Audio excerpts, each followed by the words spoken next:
UK government ने 17 जुलाई 23 को कुछ अनाउंसमेंट्स करी हैं और उन्होंने स्पेसिफिकली स्टूडेंट वीजास को टारगेट करते हुए जो इंटरनेशनल स्टूडेंट्स यहाँ पे आ रहे हैं कुछ इंपॉर्टेंट अपडेट्स दिए हैं जो मैं इस वीडियो में आपके साथ में शेयर करूंगी। तो आप अगर इस चैनल पे नए हो तो हम इस चैनल पे ऐसी इंफॉर्मेटिव वीडियोस बनाते हैं और आपके साथ शेयर करते हैं ताकि आपकी लाइफ थोड़ी सी इजी हो जाए और आपका डिसीजन मेकिंग अगर आप यूके आने वाले हो तो आपको हम बेस्ट हेल्प कर सके। तो चैनल को सब्सक्राइब नहीं किया है तो please do subscribe and start करते हैं आज का वीडियो।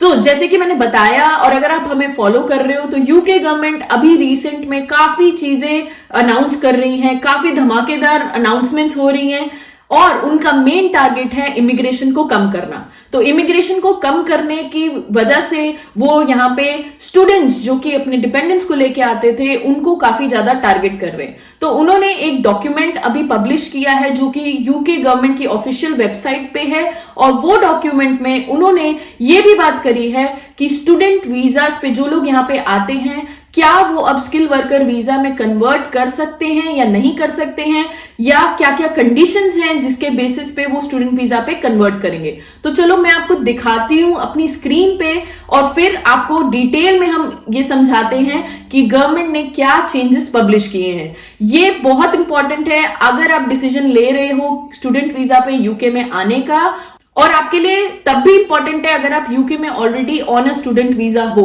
क्योंकि ये एक डिसाइडिंग फैक्टर हो सकता है आपके लिए कि आपको आगे स्किल वर्कर जॉब मिलेगी या नहीं मिलेगी, कि आप यूके में रह पाओगे आगे या नहीं रह पाओगे। तो प्लीज ध्यान से इस वीडियो को आप एंड तक समझना। बेस्ट ट्राई करूंगी कि आपको एक एक पॉइंट मैं आराम से समझा सकूं। सो ये एक डॉक्यूमेंट है जो कि गवर्नमेंट ने इशू किया है और 17 जुलाई 2023 को ये डॉक्यूमेंट इशू करा गया है। काफी लंबा डॉक्यूमेंट है, हमें पूरा डॉक्यूमेंट समझ भी नहीं आएगा और समझने की जरूरत भी नहीं है अगर हम बात आज सिर्फ स्टूडेंट वीजास को कैसे कन्वर्ट करना है स्किल वर्कर वीजा में वो बात कर रहे हैं। बट कुछ एक इंपॉर्टेंट चीज है जो मैं आपके साथ में दिखाना चाह रही हूं, वो है कि ये डॉक्यूमेंट कब से इंप्लीमेंट होने वाला है। सो ये डॉक्यूमेंट में आप देख सकते हो यहाँ पे क्लियरली मेंशन्ड है कि ये जो डॉक्यूमेंट में जो भी चीजें लिखी गई हैं वो 3 बजे 17 जुलाई 2023 से एप्लीकेबल होंगी। तो जो भी डिसीजन लिए जाएंगे, ये जो डिसीजंस दिए गए हैं 17 जुलाई 2023 के बाद में जो भी एप्लीकेशंस भरी जाएंगी वहां से ये रूल्स अप्लाई होना शुरू हो जाएंगे। अब ये एक बहुत ही बड़ा धमाका है क्योंकि यूके गवर्नमेंट ने आज तक, जब तक हमें पता है, ऐसा अनाउंसमेंट नहीं किया कि उन्होंने इंस्टेंट डिसीजन लिया हो। उन्होंने जस्ट एक दिन के अंदर ही कुछ चेंजेस लाने की बात कर दी है, which is a very big thing. तो आप यहाँ पे समझ सकते हो कि इमिग्रेशन को कंट्रोल करना उनके लिए कितना इंपॉर्टेंट हो चुका है और वो क्लियरली इंडिकेट कर रहे हैं कि वो नहीं चाहते कि यहाँ पे ज्यादा लोग आए क्योंकि वो इमिग्रेशन पे कंट्रोल करना चाहते हैं। तो coming back to the topic, पहली बात है इन्होंने क्लियरली मेंशन किया है कि 17 जुलाई से ये चीज एप्लीकेबल होगी। उसके बाद अगर हम बात करें कि हम स्किल वर्कर वीजाज में कैसे कन्वर्ट कर सकते हैं स्टूडेंट्स, तो उसके ऊपर उन्होंने क्लियरली कुछ पॉइंट्स शेयर करे हैं। मैं आपको उन पॉइंट्स पे लेके जा रही हूं। तो ये कुछ पॉइंट्स हैं जो कि गवर्नमेंट ने क्लियरली बताए हैं and it states changes to appendix skill worker visas. ये मैं डॉक्यूमेंट का लिंक भी आपके साथ में शेयर करूंगी। अभी हम मेन बात कर रहे हैं changes to appendix skill worker. तो इसमें इन्होंने क्लियरली बोला है an applicant who is applying for permission to stay who has had permission as a student must fulfill one of the 3 conditions। उन्होंने 3 कंडीशंस दे दी हैं।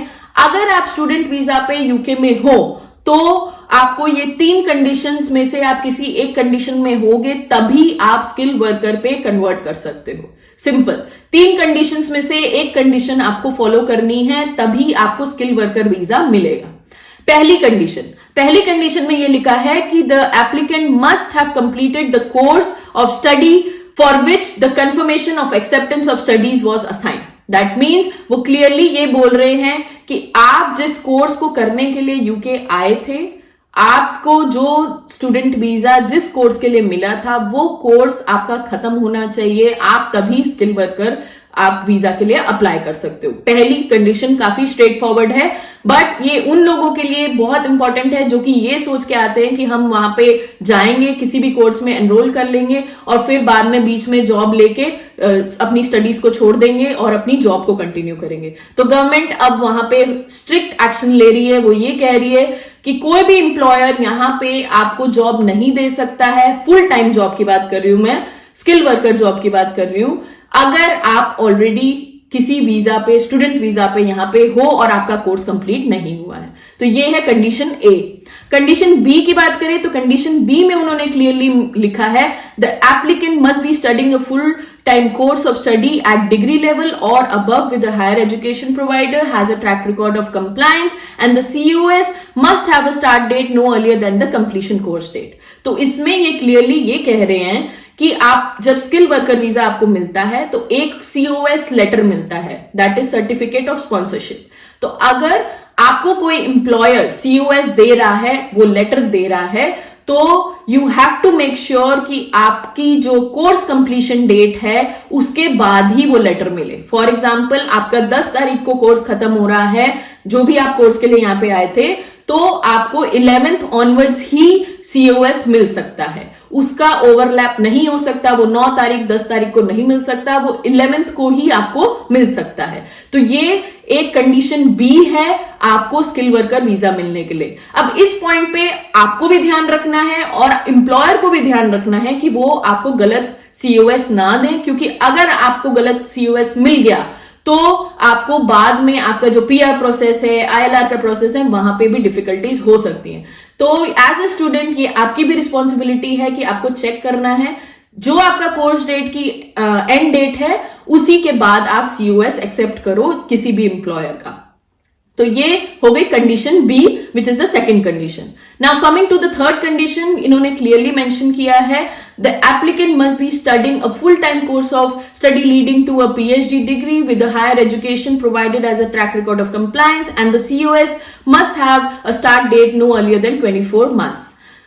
सो यहां पे ये क्लियरली ये बोल रहे हैं कि अगर आप PhD करने के लिए यहां पे आते हो या आप PhD कोर्स यहां पे कर रहे होते हो, तो PhD कोर्स में you should have spend 2 years कम से कम, उसके बाद ही आप स्किल वर्कर वीजा के लिए अप्लाई कर सकते हो। क्योंकि PhD कोर्सेज काफी लंबे होते हैं, तो बीच में लोग स्किल वर्कर जॉब भी कर लेते हैं, पैरेलली अपनी PhD भी कर रहे होते हैं। वो गवर्नमेंट कह रही है कि आप ऐसा करिए, बट आपको मिनिमम 2 years अपने PhD कोर्स को देने हैं और उसके बाद ही आप स्किल वर्कर जॉब के लिए अप्लाई कर सकते हो। तो ये हो गई कुछ कंडीशंस जो कि इस अपेंडिक्स में मेंशन है। डॉक्यूमेंट काफी बड़ा है क्योंकि इन्होंने नहीं स्किल वर्कर वीजा पे बट काफी सारे वीजास पे अपडेट दिए हैं। तो इस वीडियो में मैं आपके साथ में पूरा डॉक्यूमेंट तो नहीं एक्सप्लेन कर सकती हूँ, बट ये इंपॉर्टेंट पॉइंट्स हैं उन लोगों के लिए जो कि स्टूडेंट वीजा पे ऑलरेडी यूके में है या फिर वो आने का प्लान कर रहे हैं। तो अगर आप ऐसा प्लान कर रहे हो कि आप यहाँ पे कोई भी कोर्स में आके आप कोर्स कंप्लीट नहीं करोगे या आपको लगता है कि आप एजुकेशन उतनी नहीं कर सकते हो, आपको जॉब करना बहुत इंपॉर्टेंट है, तो मेक श्योर कि आप अपना डिसीजन सही लो। और यूके आप अगर कंसिडर कर रहे हो आना, तो यूके के ये जो स्ट्रिक्ट रूल्स अब बन रहे हैं उनको आपको फॉलो करना पड़ेगा अगर आप यहाँ पे परमानेंट होना चाहते हो। तो ट्राई करो कि आप अपना कोर्स कंप्लीट करो और उसके बाद में ही जॉब लो। गवर्नमेंट सिंपल सा यही बात कह रही है कि आपको कोर्स कंप्लीट करना बहुत इंपॉर्टेंट है। ऐसा नहीं है कि आप बीच में कोर्सेज छोड़ के स्किल वर्कर जॉब लेके और आप यहाँ पे अपनी लाइफ कंटिन्यू करो। आई नो वो बहुत इजी रूट होता था, क्योंकि पहले क्या होता था, स्टूडेंट्स यहाँ पे आ जाते थे, यहाँ पे वो स्टूडेंट वीजा पे यहाँ पे आने के बाद में स्किल वर्कर जॉब्स उनको मिल जाती थी, पार्ट टाइम जॉब्स करते थे और फिर वहां पे उनको वो COS लेटर्स मिल जाते थे अपने एम्प्लॉयर से। बट अब गवर्नमेंट वहां पे स्ट्रिक्ट एक्शन ले रही है क्योंकि उनको ये दिख रहा है कि जो स्टूडेंट्स यहाँ पे आ रहे हैं वो स्टूडेंट्स अपना कोर्स ही कंप्लीट नहीं करते हैं, बट यहाँ पे वो अपने PR और ILR प्रोसेस के चक्कर में स्किल वर्कर जॉब्स में घुस जाते हैं और फिर आप जॉब में जब घुस जाते हो एक बार, तो पढ़ाई तो आपकी बंद हो ही जाती है। तो इसीलिए गवर्नमेंट ने ये एक्शन लिया है और ये कुछ कंडीशंस रखी गई हैं। ऑन टॉप ऑफ दैट एक और न्यूज जो कि काफी टाइम से हम बात कर रहे थे, गवर्नमेंट ने अनाउंस भी कर दी थी, वो ये है, उन्होंने फिर से अपने डॉक्यूमेंट में अपनी यूके गवर्नमेंट वेबसाइट पे अपडेट कर दी है। As you can see on the screen 17 जुलाई को ये डॉक्यूमेंट अपडेट हुआ है। ये पूरा अपेंडिक्स डॉक्यूमेंट फॉर स्टूडेंट्स है। ये काफी लंबा डॉक्यूमेंट है, इसमें क्लियरली मेंशन्ड है कि क्या वैलिडिटी है, एलिजिबिलिटी क्या है, डिसीजन कैसे लिया जाएगा स्टूडेंट एप्लीकेशन पे, क्या वर्किंग कंडीशंस होंगी, etcetera etcetera. Most of them में कोई ऐसा चेंज नहीं है, बट सबसे इंपॉर्टेंट चेंज जो कि आपके लिए इंपॉर्टेंट है वो है डिपेंडेंस ऑफ स्टूडेंट्स के लिए। तो उन्होंने यहां पे क्लियरली मेंशन कर दिया है इस डॉक्यूमेंट में भी कि अब यहां पे आप अगर ये पॉइंट देखोगे तो इसमें उन्होंने क्लियरली मेंशन कर दिया है कि 1 जुलाई 2024 से जो भी लोग यहां पे आएंगे स्टूडेंट वीजा पे, वो अपने साथ में डिपेंडेंस नहीं ला सकते अनलेस वो कोई पीएचडी या डॉक्टरेट का कोर्स कर रहे हो। तो अगर आप 1 जुलाई से पहले यहां पे आते हो ऑन अ स्टूडेंट वीजा, आप अपने डिपेंडेंस को ला सकते हो। डिपेंडेंस मतलब आपके स्पाउस एंड आपके चिल्ड्रन, आप यहाँ पे उनको लेके आ सकते हो और यहाँ की जितनी भी प्रिविलेजेस हैं वो आप यूज कर सकते हो। बट अगर आप यहाँ पे 1 जनवरी 2024 के बाद आते हो तो आपका डिपेंडेंट वीजा या आपके डिपेंडेंट्स का डिपेंडेंट वीजा इशू नहीं होगा। तो ये बहुत ही इंपॉर्टेंट अपडेट है और थोड़ा सा पॉजिटिव भी है। तो हमें लग रहा है कि ये पॉजिटिव इसलिए है क्योंकि गवर्नमेंट ने यहाँ पे थोड़ा सा आपको टाइम दिया है। बट अगर आप दूसरी न्यूज की बात करो जो कि मैंने अभी आपके साथ शेयर करी, उसमें गवर्नमेंट ने कोई टाइम नहीं दिया है। उन्होंने सीधा बोल दिया है कि 17 जुलाई 3 बजे से ये रूल एप्लीकेबल हो जाएंगे और रूल्स मैंने आपको ऑलरेडी एक्सप्लेन कर दिए। तो अगर आप स्टूडेंट वीजा पे आने वाले हो यहाँ पे तो मेक श्योर कि आपको ये इन्फॉर्मेशन बहुत अच्छे से पता हो। अगर आपके कोई फ्रेंड्स ऑलरेडी यूके में हैं जो कि स्टूडेंट वीजा पे हैं और स्किल वर्कर जॉब ढूंढ रहे हैं तो उनके साथ में ये वीडियो जरूर शेयर करना। ये इन्फॉर्मेशन उनके लिए बहुत इंपॉर्टेंट है क्योंकि वो लोग ऑलरेडी यहाँ पे हैं और वो अभी स्किल वर्कर जॉब्स ढूंढ रहे हैं। तो हम इस चैनल पे ऐसी इंफॉर्मेटिव वीडियोस बनाते रहते हैं। आप हमें कमेंट सेक्शन में जरूर शेयर करो कि आपको कोई भी क्वेश्चन है या कोई भी क्वेरी है, हम बेस्ट ट्राई करेंगे आपका हेल्प करने का। And we will come up with next video soon. Till then take care, bye bye.